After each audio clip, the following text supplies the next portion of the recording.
Mmm, 4 tahun lamanya.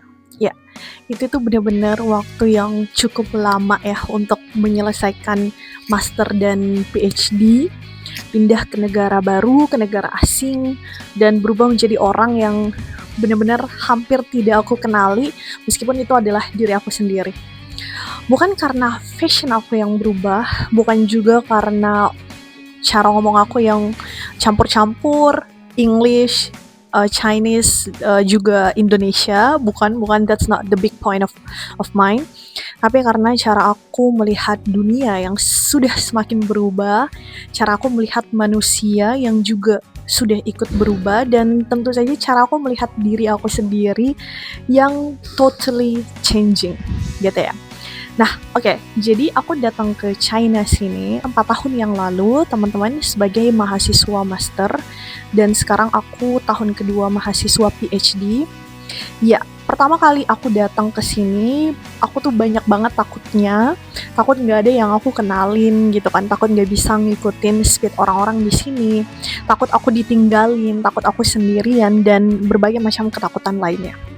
Dan sekarang masih banyak ketakutan-ketakutan juga gitu ya, tapi the difference between the previous me and now's me adalah ya, aku sudah tidak lagi dikendalikan oleh ketakutan-ketakutan tersebut, teman-teman, meskipun masih banyak takutnya gitu ya. So ya, hari ini aku tuh bukan mau cerita tentang gelar yang aku raih gitu ya, tapi lebih ke cerita perjalanan maupun perjuangan-perjuangan aku selama aku stay abroad. Dan ya, tentunya sekarang aku menjadi manusia yang sudah jauh lebih self-aware gitu. Oke, nama aku Hikmah. Selamat datang di channel aku, dan by the way ini adalah channel YouTube aku. Aku baru buka channel ini dan ini adalah uploadan YouTube pertama aku. Oke, sebelum aku cerita perubahan-perubahan yang aku alami, aku perkenalan diri dulu ya, teman-teman ya. Oke, aku Hikmawati Rahayu, bisa kalian panggil Hikmah. Aku dari Indonesia. 4 tahun yang lalu aku datang ke China setelah COVID tepatnya ya, untuk mengambil gelar master aku. Lokasinya itu di kota Suzhou, Provinsi Jiangsu, di kampus Jiangsu Normal University. Setelah master selesai, aku langsung lanjut PhD di bidang Teacher Education and Policy, dan salah satu kampus ternama nomor 1 untuk jurusan aku, yaitu di nomor 7 ya menurut QS World Ranking, yaitu di Beijing Normal University, dan sekarang aku masih menjalani tahun kedua PhD aku. Kenapa aku cerita ini sekarang? Karena aku sadar banget bahwa 4 tahun tinggal di negara yang sangat berbeda dari Indonesia, mulai dari segi budaya, segi bahasa, segi cara hidup, sampai sistem pendidikannya itu ternyata benar-benar mengubah aku secara fundamental. Dan hari ini aku pengen berbagi perubahan-perubahan itu dengan teman-teman semuanya, bukan karena aku hebat, bukan juga karena alasan aku keren, tapi mungkin lebih siapa tahu ini bisa menjadi cerminan atau contoh atau study case gitu ya, untuk teman-teman semuanya yang juga pengen study abroad. So, ini dia 7 perubahan terbesar dari diri aku setelah 4 tahun tinggal di China, dan semoga ini bisa menginspirasi teman-teman, karena siapa tahu teman-teman juga akan mengalami hal yang sama ketika teman-teman memutuskan untuk study abroad di belahan dunia manapun itu. Okay? Perubahan yang pertama, melihat dunia dari sudut pandang yang jauh lebih luas. Ya, jadi perubahan pertama yang aku rasakan di dalam diri aku sekarang melihat dunia dari sudut pandang yang jauh lebih luas. Dulu sebelum aku ke China, bagi aku dunia itu ya masih sempit gitu ya. Dunia itu ya sekitaran rumah aku, kota aku, teman-teman aku, orang tua aku, saudara aku, dan bahkan Indonesia. Ya, home base aku. Aku tahu gimana cara kerja sistem di sana, aku tahu apa yang aku pengen dan apa yang aku inginkan atau harapkan dari sana. Tapi ketika aku tiba di China, aku sadar cara orang Indonesia melakukan sesuatu itu bukanlah satu-satunya cara. cara orang barat melakukan sesuatu juga bukan satu-satunya cara, dan cara orang China melakukan sesuatu juga bukan satu-satunya cara. Ternyata setiap negara itu punya logikanya masing-masing, punya sejarahnya masing-masing, punya isu perpolitikannya masing-masing, dan lain sebagainya. Iya, tentunya setiap budaya itu punya kewarasannya masing-masing. Dan hal yang paling membebaskan bagi aku sekarang itu adalah ternyata aku tidak harus setuju dengan semua itu untuk bisa menghargainya. Maksud aku gimana? Tentu saja aku tidak setuju dengan semua kebijakan yang ada di China, tapi aku sekarang lebih bisa paham gitu ya, why dibaliknya atau mengapa kebijakan tersebut diambil. Aku tidak harus selalu nyaman dengan budaya lokal yang ada di sini, tapi aku tentu saja bisa belajar gimana cara hidup di sini. Dan you know what? Perubahan ini ternyata membuat aku jauh lebih dewasa dan jauh lebih tenang. Karena aku tidak lagi marah pada dunia yang berbeda dari ekspektasi aku sebelumnya gitu ya, atau dari sekedar cara pandang aku sebelumnya. Ya, tepatnya aku sudah berhasil keluar dari cangkangku yang sempit ini. Dulu ya, maksudnya. Kalian pasti paham itu kan sekarang. Dan ya, sekarang aku menjadi pribadi yang tidak lagi judgmental seperti dulu karena memaksakan putting my shoes on other people's shoes. Instead of aku sekarang menjadi pribadi yang jauh lebih understanding. Ya, I am more understanding now.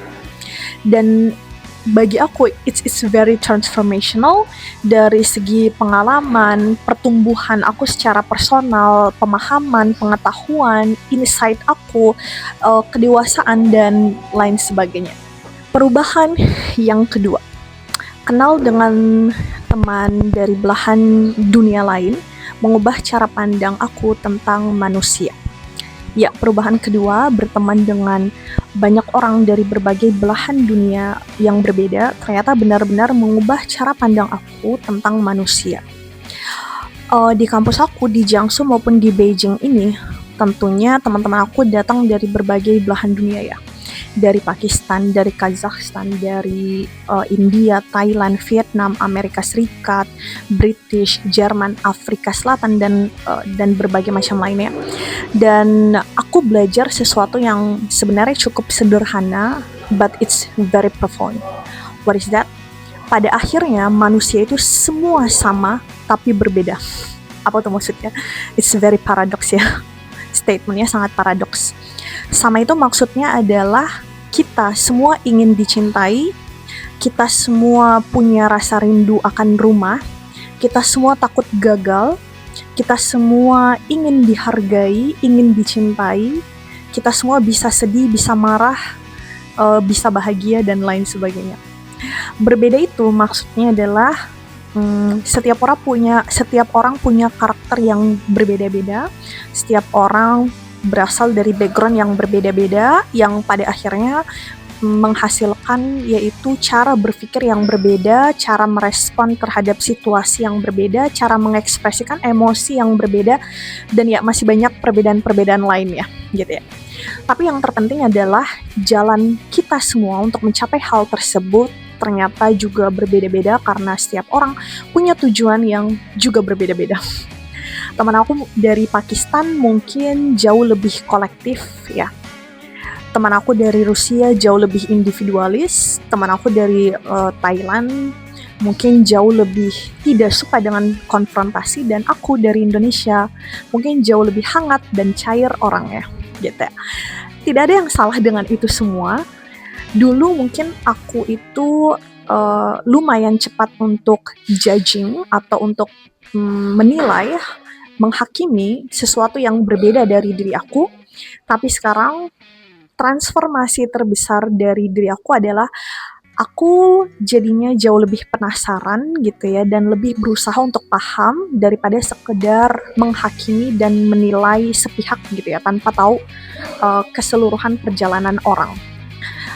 Misalnya nih, kenapa ya si orang ini tuh cara berpikirnya kayak begini. Oh, dia itu ternyata dari culture yang seperti ini. Kenapa ya cara dia mengekspresikan emosi tuh seperti ini? Oh, ternyata memang budaya dia ya seperti ini dan lain sebagainya.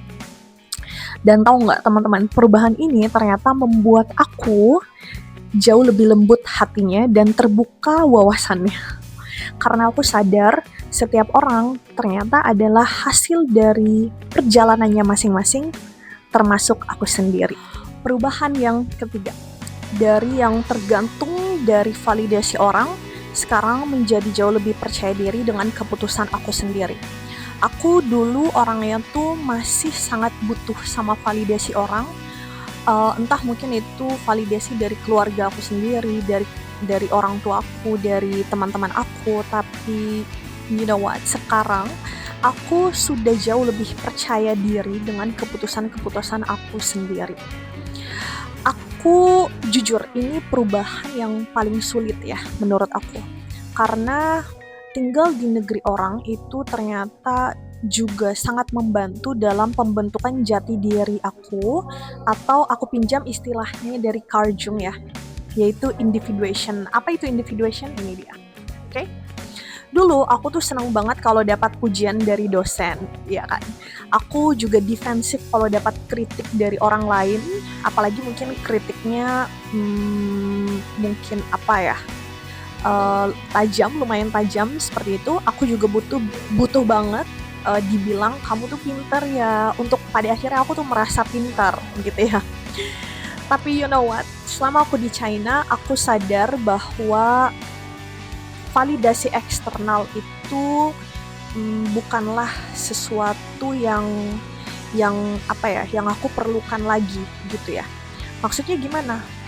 Ya aku sadar ternyata aku butuh memvalidasi diri aku sendiri. Tidak semua dosen di China itu suka memuji.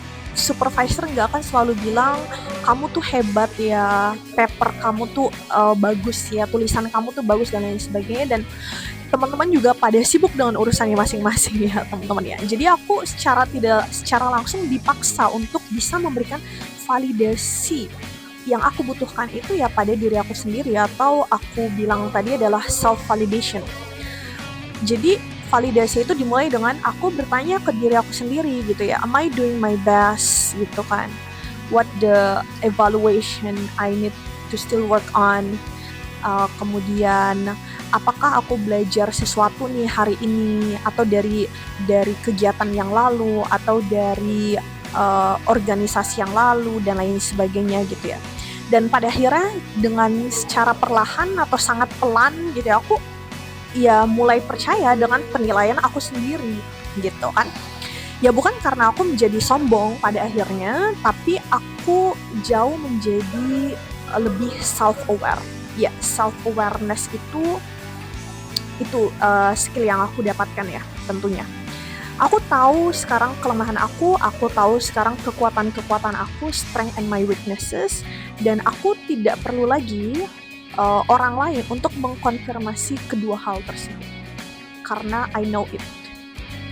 Dan menurut aku ya teman-teman, ini tuh adalah kebebasan yang freedom yang susah untuk dijelaskan secara kata-kata, tapi I do believe that teman-teman juga pasti suatu saat akan merasakan itu sendiri. Dan I do believe that everyone is craving their own freedom in life. Oke, perubahan yang keempat yaitu cara pandang tentang sukses yang berubah. Gimana itu maksudnya? Jadi cara pandang aku dalam melihat kesuksesan sekarang itu sudah berubah total gitu ya.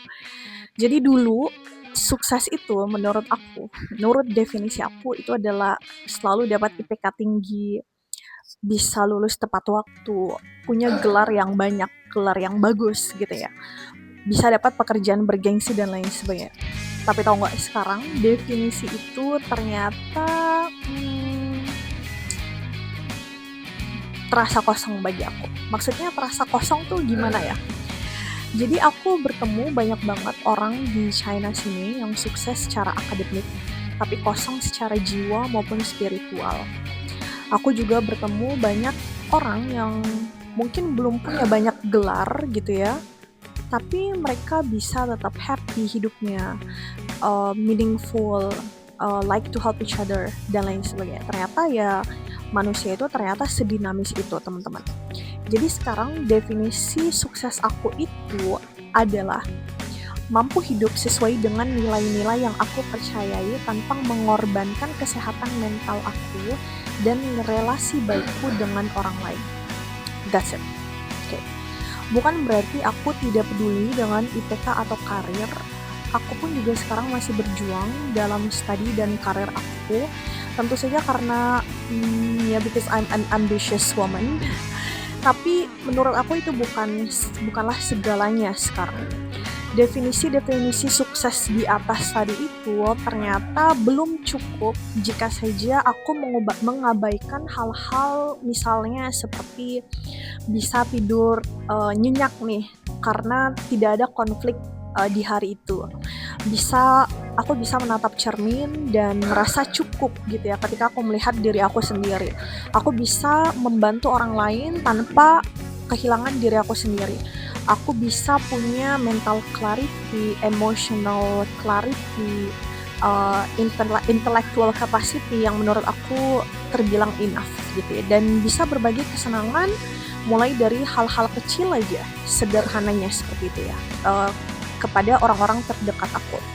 So hal-hal itu juga ternyata tidak kalah penting guys, dan butuh 4 tahun bagi aku untuk aku bisa menyadari itu ya.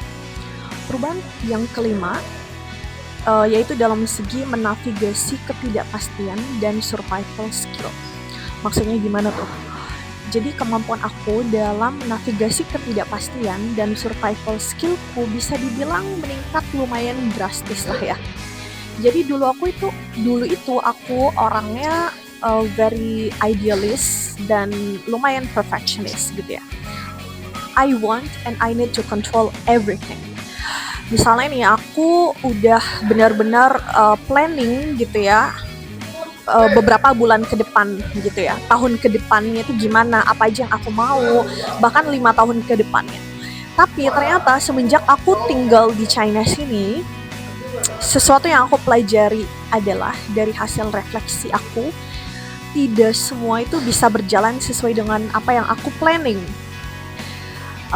Jadi aku pernah punya pengalaman, yaitu aku punya kesalahpahaman atau misunderstanding dengan petugas rumah sakit, dengan dokter, dengan nurses ketika aku dirawat di rumah sakit di sini.